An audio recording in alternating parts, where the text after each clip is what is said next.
Welcome to Strictly Speaking. I'm excited about the opportunity to do something a little different to start off this program. I have two young people with me. To my immediate right is Wayne Samuels, and to my far right is Victoria OLOYEDE. Welcome, both of you, to Strictly Speaking. Thank you. Thank you so much. Both of you have positive things to say about the English language. Absolutely. Now, Wayne, let me start with you. Many young graduates have been described as being unemployable. But in your case, as soon as you graduated, you were employed immediately. Was it luck? How did you get a job so quickly? I wouldn't say it was luck. I would say the opportunity presented itself and I was ready for the opportunity. And that's because I think from secondary school, I was really invested in English as a language. I had a very great, phenomenal literature teacher. Her name was Miss Oladimiji, and she really set me on the right path. Right from secondary school, it was always at the back of my mind that whatever I wanted to do in life would have something to do with just the core fundamentals of what the English language is capable of. You are a copywriter in an advertising agency. Yes, I am. Okay, so congratulations, by the way. Now, Victoria, over to you. You are still a student. Yes, You're a student of tourism? yes.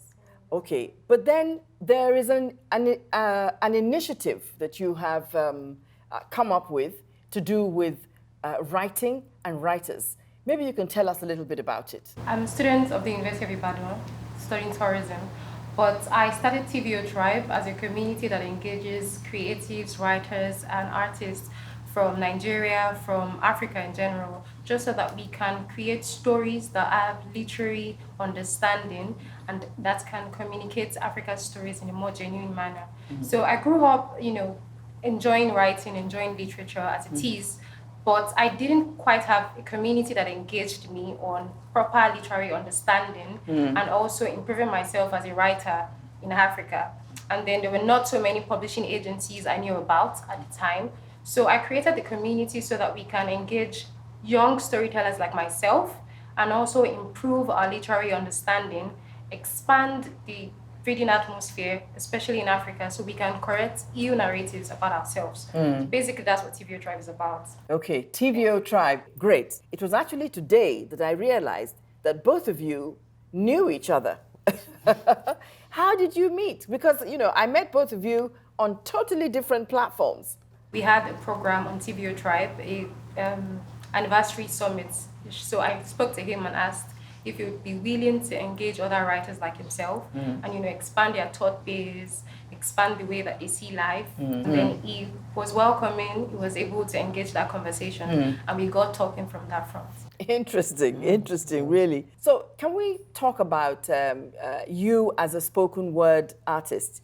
You've won some laurels in that genre. Yes, I have. How did you really get involved with it? It's a funny story. My ex-girlfriend actually, she could tell that I had a way with words, right? But I honestly had never heard about spoken word poetry ever before. I used to write poetry, page poetry.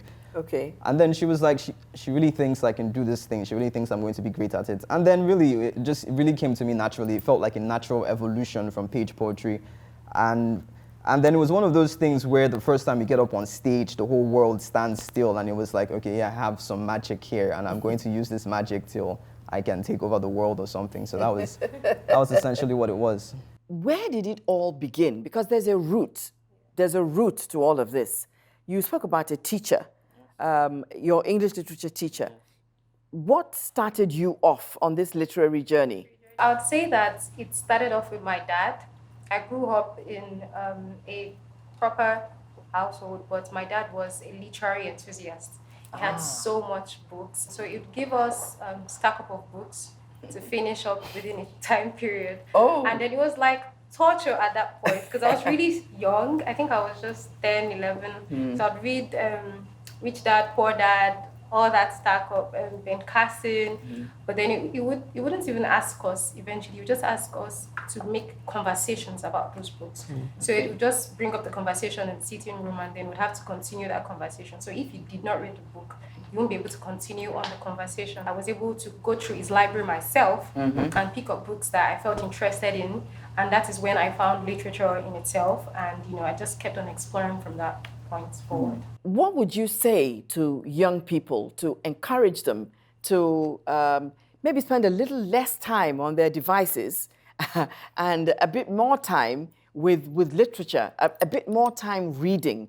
Can we talk a little bit about building up a reading culture? Reading helps you contribute to meaningful conversations. That was it for me.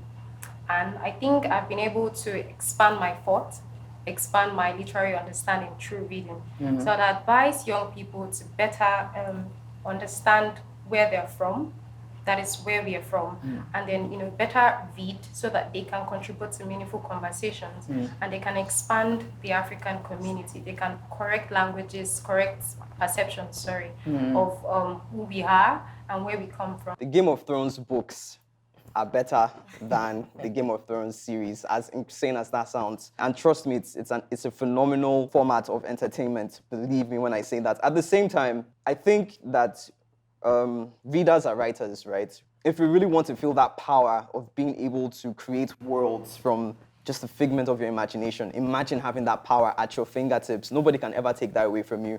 And that is the power that reading gives to you. So trust me, you want to read, it's phenomenal. Beautiful, beautiful. I really hope that some young people are watching and will pick up on your passion and also appreciate your success, because it is clear to me that if you had not been interested in reading when you were young, the job that you got virtually as you were ending your youth corps service, you wouldn't have been able to get that job.